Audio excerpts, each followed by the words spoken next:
My name is Kwok Ying Louie, and I'm a volunteer at the National Museum of the United States Army.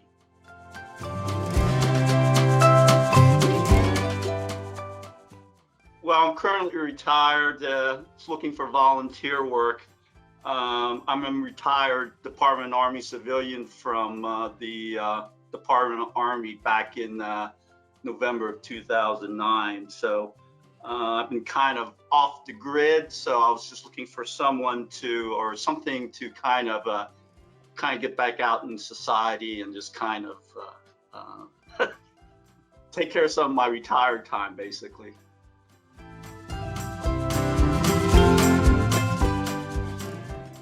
I would say up to about a week ago, and I'll explain that the M1 Garand that belonged to Private Martin Tian in the Global War Gallery. My favorite because basically it's just the provenance that came with it.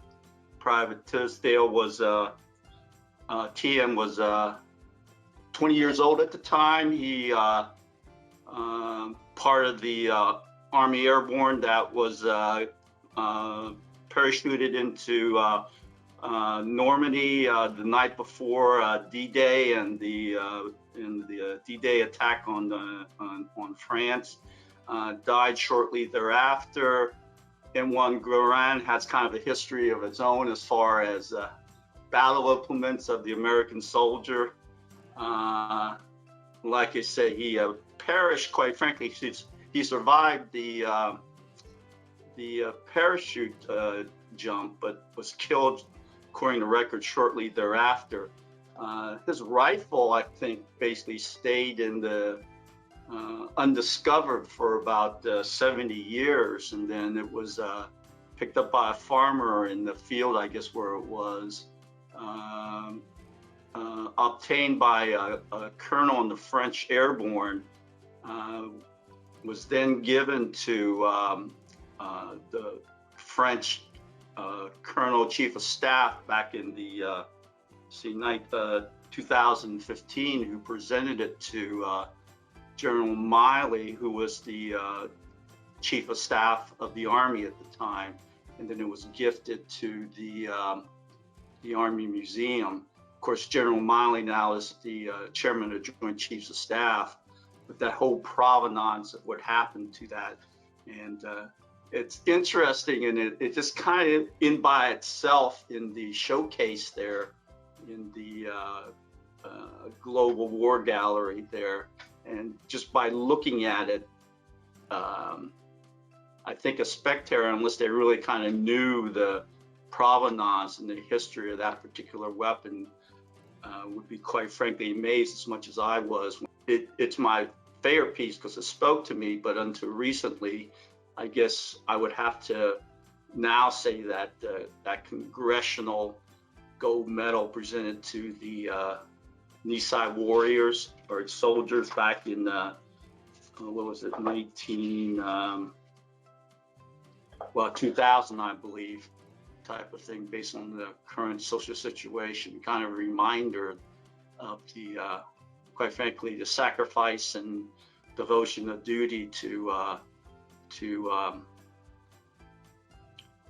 I guess, immigrants, and dedication to, quite frankly, the American spirit and American need at the time. I think kind of spoke to me a little bit more based on some of the social circumstances that kind of occurred the last couple of weeks here, type of thing. That I hope that kind of gets some of those artifacts from the Nisei Warrior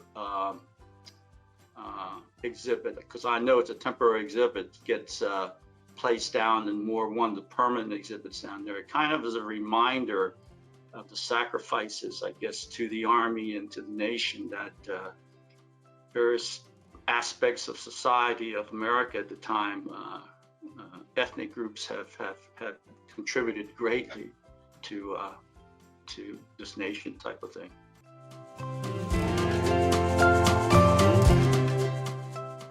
The only thing I can say is though,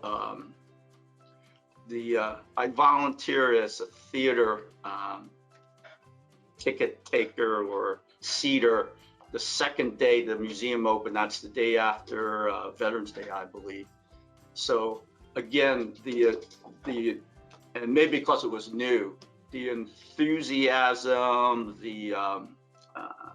I don't know what to say, spirit of the visitors that came that day.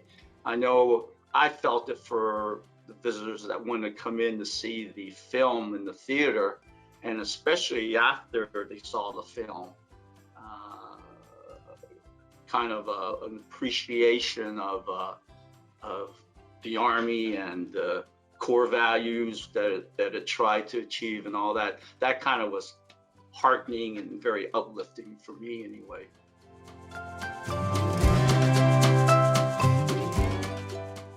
It's called BRAC.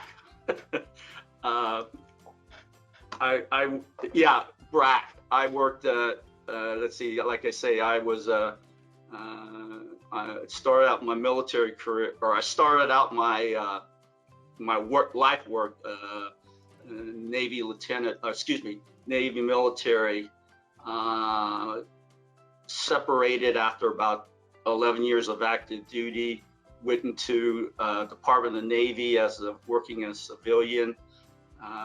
Space and Naval Warfare Systems Command was the command I got attached to. BRAC of 1995, hit DC area, hit my command, Space and Naval Warfare Systems Command, which was in Crystal City at the time. As most BRACs go, my command was supposed to be relocated to San Diego, California. I went out there. It's a nice place, but the cost of living was extremely high. I decided to take my chances, getting another job in the DC area versus going out to San Diego, and quite frankly, not having a job structure there, a job structure there that I could possibly go, because at that particular time, the DOD, especially the Navy side, was doing some downsizing, and my fear was I go out to San Diego and my job gets downsized or ripped. So my availability of getting a job back in the federal government at the same level was, I thought, better in the DC area. It ended up I got a job with the Army Material Command, so I was able to transfer and get a job there at Army Material Command. And the last 12 years of my career, worked at the Army Material Command in various jobs as a Department of the Army civilian.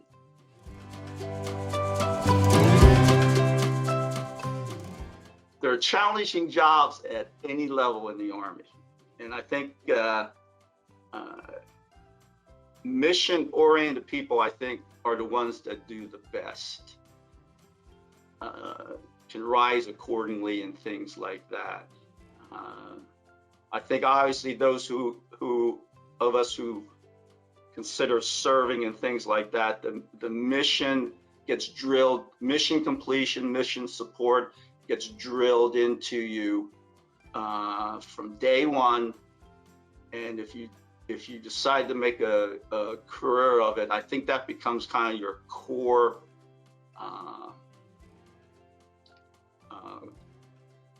core value as far as doing the job, doing it professionally, etc.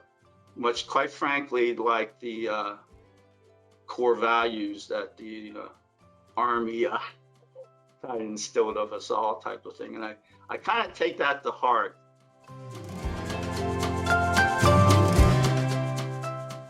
What hooked me on volunteering, because like I say, I'm just kind of doing this. I mean, this is fun for me. I think when I first came into the interview sessions with the museum people, one of the first things I think was some of the screening points was, hey, let's talk about these artifacts. Literally, the artifacts that were presented to me at the first one, maybe because I'm starting to get old now, they literally started talking to me. I could kind of hear, well, what's the story behind this? And I think that's what I found out so neat about the National Museum of the artifacts that were presented, selected. Each and every one of them, quite frankly, either talked to me, or when I read the fact sheet on some of the artifacts, it was just kind of it kind of pulled me in. Of, you need to have people aware of this if they're not already aware of this, and I think people who do come to the museum have that, just much like I did, that kind of stroll down memory lane of these things spoke to me, these things meant so much to me, this thing kind of got me through the hard times when I was serving and things like that. For instance, when I was in the Navy, my very first real job was I was the supply officer on the Fleet Ballistic Missile Submarine, and on Navy submarines, unlike the other ships, there's no ship store. You don't have a ship store, and that's where sailors during deployment would go and they buy what we call gidang, chocolates, crackers, and things like that. Well, on submarines, quite frankly, you don't have the space. You don't have, quite frankly, enough personnel men to also have a ship store person, a shopkeeper type of thing. So I just remember when we were in the middle of one of our patrol, I was just dying for a candy bar. And supply officer is also the food service officer. Well, you don't carry gidang, candy bars and things, stuff like that. I remember I paid a sailor, I think it was $3 for this Hershey, regular size Hershey almond bar. And that just, frankly, just carried me through patrol. These artifacts at the Army has those same messages that I saw, I'm sure, for soldiers, civilians that supported the soldiers in war zones and things like that. There's tens of thousands of stories that those artifacts kind of lend towards and kind of tell and things like that. So that's what keeps me wanting to come back to that museum, et cetera, et cetera,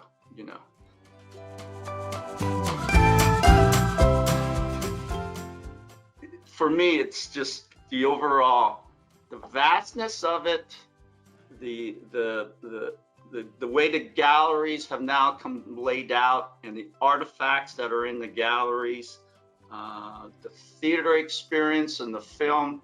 I was very impressed with that, the Army film that was produced for the theater, along with, of course, the sense-around experience type of thing.